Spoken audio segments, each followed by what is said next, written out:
ไปดีพี่น้องมัดสุขุสุคนนะจ้ามันนี่อ้นกาสิไปเห็ดกับข้าวกินแรงกับเบาเต้พี่น้องเบาเต้เพิ่นสิเฮ็ดอันน่ะ หลับหนูบ้าน สบายดีแน่ ส ล่ะ บายดีเนี่ย แบง สบายดีพี่น้อง ลูก สบาย ชาย ดี สาวนุกพี่น้องอันนี้ลูกชายเบาเต้เด้อพี่น้องเด้อโตโต้อันนี้ครับออโต้พี่น้องเลยพากับเฮ็ดกินอันยังหนึ่งข้าวอยู่พี่น้องอ้นสิเนียนมะเขือแล้วว่าสิลงไปเบิ่งพักแป้งนอกแป้งนัวยังบ่มีบ่ยอมบอกอ้นว่าสิมาอันลวกพี่น้องเลย ตาเนี่ยตัวที่ทราบมือนี่ ก็สิออกแป้นหาหน่อไม้มื้อนี้ก็ฝนตกพี่น้องเอ้ยทางมหาไซตก2เทื่อฟ้าดังบ่เตะลงไป10เบ็ดก็บ่ได้ปลาซ้ำซ้ำมันนั่นนั่นเตรียมโลดว่าเตรียมมันก้อยโลดว่าซั่นพี่น้องเอ้ยได้แต่คำว่าซื่อบ่ได้จักโตพี่น้อง มือน้ำไว้เว้ย มื้อเอาใหม่มื้ออื่นเอาโตก็นอนหากระตื่นพอแอพี่น้อง พี่น้อง มือน้ำไว้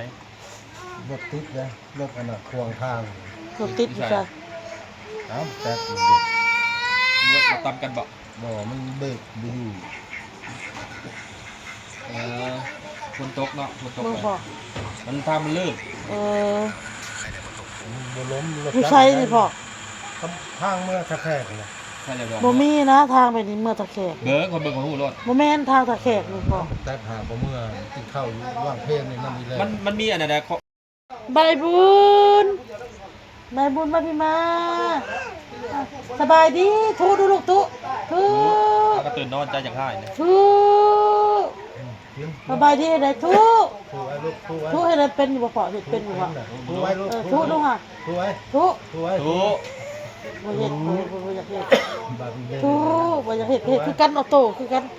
ออโต้บ่อยากเฮ็ดก็เฮ็ดพี่น้องออโต้ก็ได้บ่อยากเฮ็ดก็บ่เฮ็ดได้เท่างาน ใจเด้อใจเด้อเอาหับปาก ว่าสิเมื่อคันยังพันในเมื่อเด้อพี่น้องเด้อพังเบิ่งอีกมื้ออื่นมื้อฮื้อพุ่นล่ะพี่น้องเอ้ยบางทีบ่ให้บ่เต้ลงเมื่อก่อนเพราะว่าอ้นนี่จะไปหาหน่อไม้เบิ่งผ้าฝนสิไปผัดว่าผ้าแตกต่ำๆฝนตกก็เลยบ่ได้ไปอ้นมื้อนี้พี่น้องเอ้ย แต่บดีเราตื่นนอน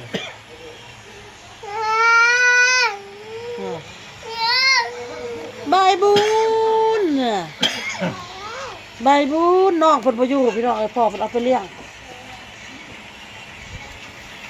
มี FC คอมเมนต์อยู่ไว้ว่าเอาไปเลี้ยงสอนแล้วแน่ว่าอีต้นเนี่ยจี๊ดว่าซั่นพานโมก็เข้าไปเกี่ยวข้าวนํพ่อนํแม่ครับออกมาเพิ่นมีแต่พ่อกับแม่พี่น้องนโมนอนพาตื่นก็เลยไปออกมานำเว้ามาอาบน้ำอยู่พี่ว่าแล้วสิเข้าเมื่อใบบุญใบบุญพูดกับแม่สบายดีปลาลุงกับแม่ลูก ถูไว้ลูก ปลาลุงก็ถามหาอะไรใบบุญเด้ถามหาใบบุญเลย น้องนิด หนูนิดบางทีก็เอิ้นหนูนิดพี่น้อง มัน เขาเลิกอันใบบุญน่ะพี่น้องเอ้ย นิดใบบุญ เจ๊อันที่เรากินมะม่วงแข็ง วันนี้ก็มาเนียนมะเขือพี่น้องเขือใส่ปลางัวใส่ปลาแดกแล้วแต่ยังต้มไข่เลยพี่น้องเด้อเนียนใส่ไข่ต้มไข่แล้วเอาใส่ปลางัว บ่วง ให้ป้อนเล็กน้อยช่องตู้นั่น ให้น้องตุ้ยมา เอา ตำ ลาย พี่น้อง ใช่ปะใช่ลายใช่ปะใช่ลายแซ่บลายปะ สลัดเสียบหลาย มาเอากันยกเข้าเลยเอา ตำตุ้ยต เชื่อเลยนะ ำตำ อ้าวน้ำแล้วเนาะยันไม่ได้เข้ากล่องไปเรียกเพื่อน ไม่เข้าอยู่ดอกเอ้า สบายดีพี่น้องหากระหอกมาเกี่ยวข้าวไม่เท่ามือ ไปเคี่ยวข้าวผัดน้ำโมเอามาน มันน้ำมูนอน ำขี้คุยขี้สตายน้ำโม เปิดเบรกเข้ากองโดดแล้วเราอยู่ไทยอยู่สวนอยู่อย่างเข้ากองเนี่ยจะว่าห่างอาบน้ำเด้อนะดันไม่ได้เข้ากองไม่ออกกอง เอามาจีกับซอยผักหอมเด้อพี่น้อง สบายดีพี่น้องสบายดีเด้อซอยข้าวหอมร่อยกันเห็ดกิ๊กกิ๊กก็ไปลงหัดกิ๊กของเบิ้งอะไรยังซื่อๆไปเดี๋ยวนี้ จางเกลือรู้แล้ว จ้างกับน้ำปลาเอาน้ำปลาบ่น้ำปลาเกลือมันนานละลาย ครับน้ำปลาแล้วแต่ น้ำปลามันสีแล้ว อันนี้ถ้าบ้องแบงอ่ะนี่สบายดีไหมลูก โอ้ยใหญ่ ปลาลูก คงบัง สบายดีหวะ สบายดีปลาลูก ลูกนางนกลูกนางนกพี่น้อง ถ้วยมากวันนี้ใช่ไหม เรากินเฮามีหน่อไม้ต้ม ซีก่อน มีหน่อไม้ต้มแล้วมีหยังอีกอ่ะ มีเนียนมะเขือนี่แหละต้องกินมัน มีแต่เนี่ยมะเขือนี่ กินหยังหลาย ครัวเฮาว่าสิเฮ็ดลาบกระแตลาบกระหอกเอานะว่า ยืดยาวพี่ข่อยสิเมื่อก่อนเลยเด้อ ปีกนกจะบริเฮ็ดดอกเฮ็ดเท่านี้ละ ใช่ละปิ้งนกปิ้งล่ะ โอ้ครัวเขาตู้แม่นละเด้ เอาไว้เฮ็ดกระเตงกระโฮก เอ แล้ว อให้อาเต้เฮ็ดใส่กระแตกหอกซะ เลือกกินข้าวดิ นี่พอดีละเนี่ยมะเขือ แต่หิวเงื่อนไขหิวใช่กับ อีหยังก็แซ่บเนาะเนี่ยมะเขือก็แซ่ ใช่ บ ในเจ้าเนี่ยหางานใบบุญกับออโต้กิน นี่ทำมาประมาณนั้น เออ ไว้ให้ไปพึ่งก็เอาโต๊ะได้แล้วตักใส่ถ้วยใส่จานจางแห้งบ่ ชิมก่อน เอาโต๊ะปิดน่ะ เล่นยาว น่ะ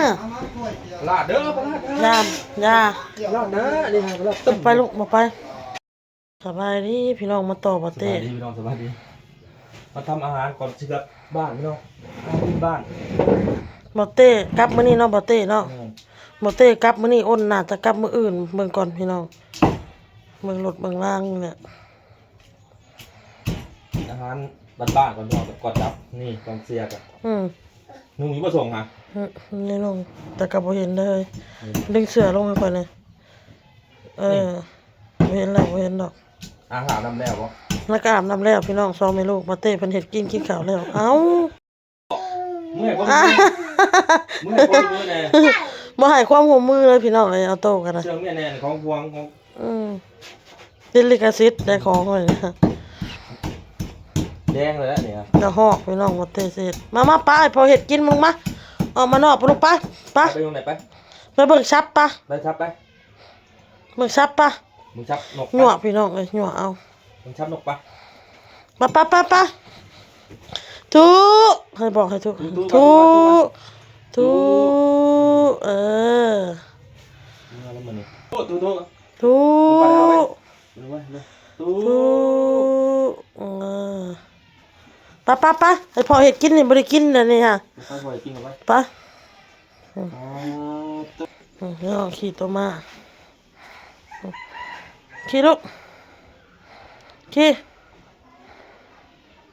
นี่กับอีกับ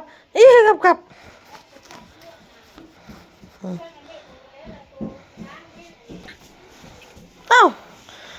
ต่อท่าปิดอีแม่เพลงอีแม่สังประตูพี่น้องต้องล็อกไว้ได้บ่ล็อกบ่ได้พี่น้องนี่ บ้าบ้านั่น น้ำมันไหน ความมาดื้อพี่น้องเอ้ยปีนหันปีนหนีเอาโตมา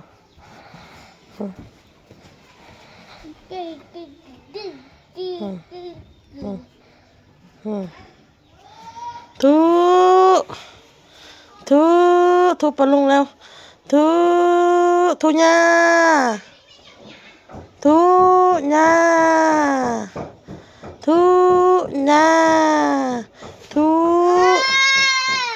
โอ้ยเป็นยังบัดนี้ฮะเป็นยังลูก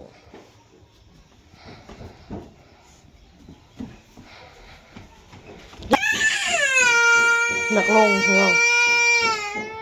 หนักลงนะ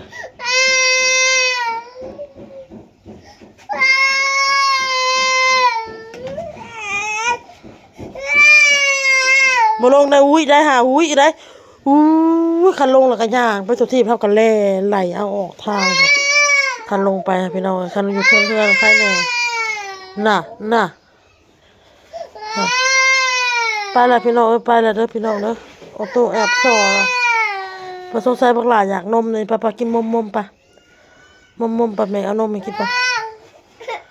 ไปละพี่น้องคลิปนี้พอกับคลิปหน้าจ้าพี่น้องบาย